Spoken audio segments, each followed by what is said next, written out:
Hi everyone, today I'm going to be trying to bust some myths of some fears and worries that I know people have about starting uni and about uni life. So I've picked the top 5 that I think I hear about the most and come up the most, things that I know myself and some of my friends at uni were worried about before we started. So the first one is for whatever reason, maybe you're worried that you're not going to be able to afford proper food, maybe you're worried about cooking, but it's the generic uni stereotype that you're going to be living off of nothing but pot noodle. So this one's absolutely not true. Of course, if you do want to live off of nothing but pot noodle, you absolutely can. But if it's potentially a money worry, if you can afford a few pot noodles a week, you can absolutely, for the same amount of money, afford some good staple groceries that you can make and cook some proper meals for yourself with throughout the week. And if it's a cooking thing, cookbooks, recipes, all that sort of thing, they are absolutely worth it.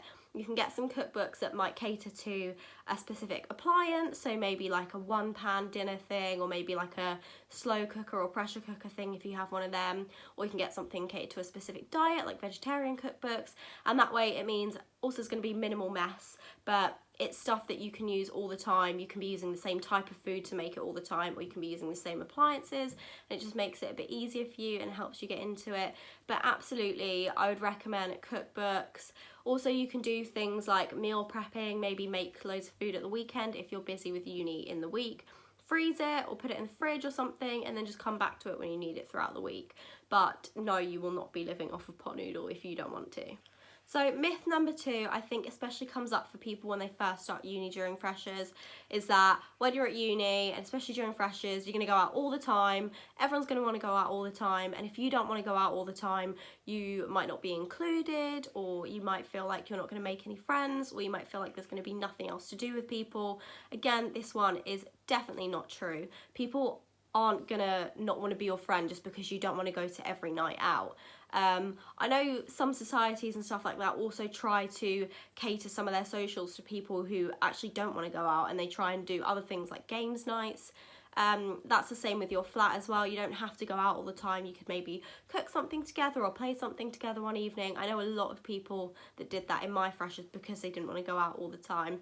And then just in general, there is so much to do in Bournemouth. I know there's loads of mini golf places, there's bowling, there's places like the BH2 so you can go get dinner, there's a water park and pool as well if you can drive there, and then of course there's the beach itself, and then there's stuff like the lower gardens and everything in town which are really pretty. So there's so much to do, and you're definitely not going to be left out just because you don't want to go out all the time.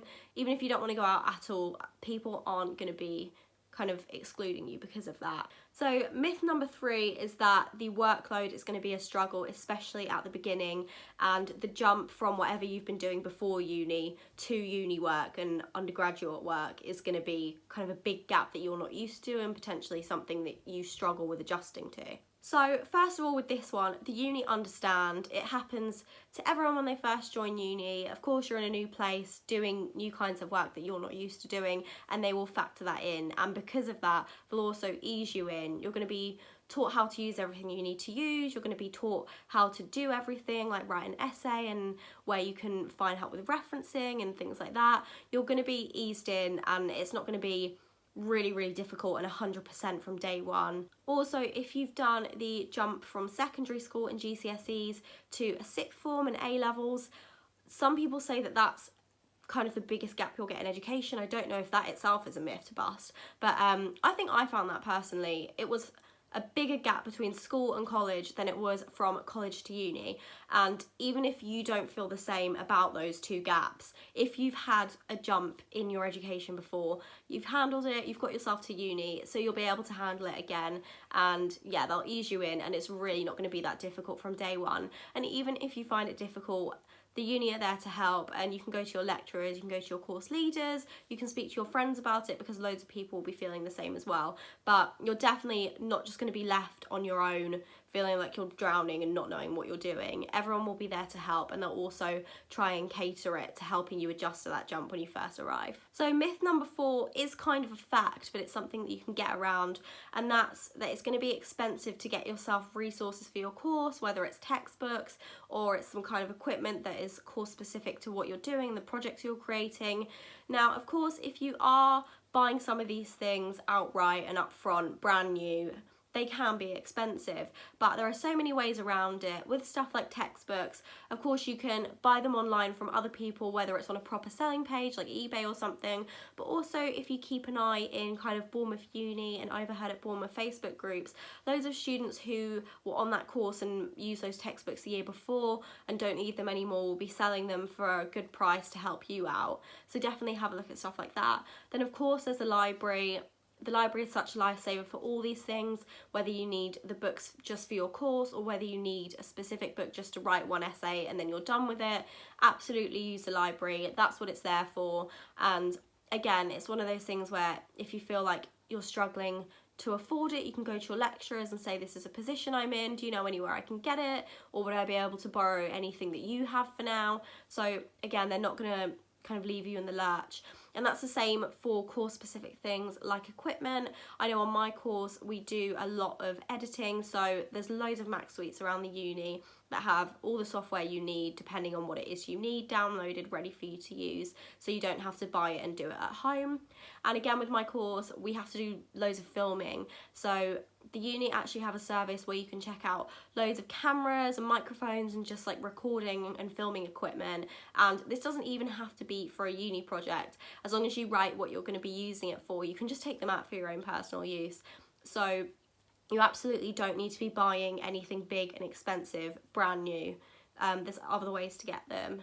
So the 5th and final myth to bust, especially for new uni starters, is that it feels like you have to make a group of besties almost straight away as soon as you can. And if you haven't found a good group of friends by, say, like the end of freshers, especially if it looks like everyone else around you has, that's it, and you're kind of not going to be able to become part of those groups or make friends with those people anymore, and you might feel like your opportunities pass. And that's definitely not the case. It takes so long to get to know people at uni because you're always going to be meeting new people. You know, the first 2 weeks of freshers don't determine who you're going to be friends with by the end of it.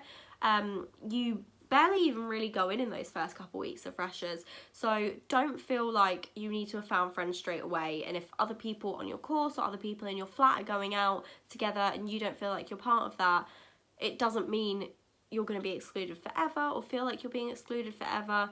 It does take time to get to know people, and you'll definitely get to a point by reading week or Christmas where you'll be looking back and thinking, I can't believe I ever worried about it. Loads of people are going to feel the same as well. And also you've got 3 or 4 whole years, depending on if you're doing a placement or something, to get to know people. So definitely don't feel the pressure to do it straight away, and just take that time to get to know people, because then you'll be making true friends that you have kind of common interests and stuff with.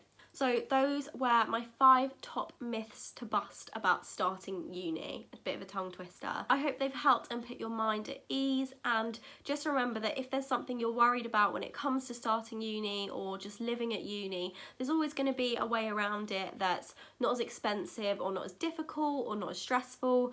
And just talk to people if the issue's on your course, talk to your lecturers, talk to your course mates, or if it's maybe a social thing, talk to people in your flat, talk to the people on your course in your societies.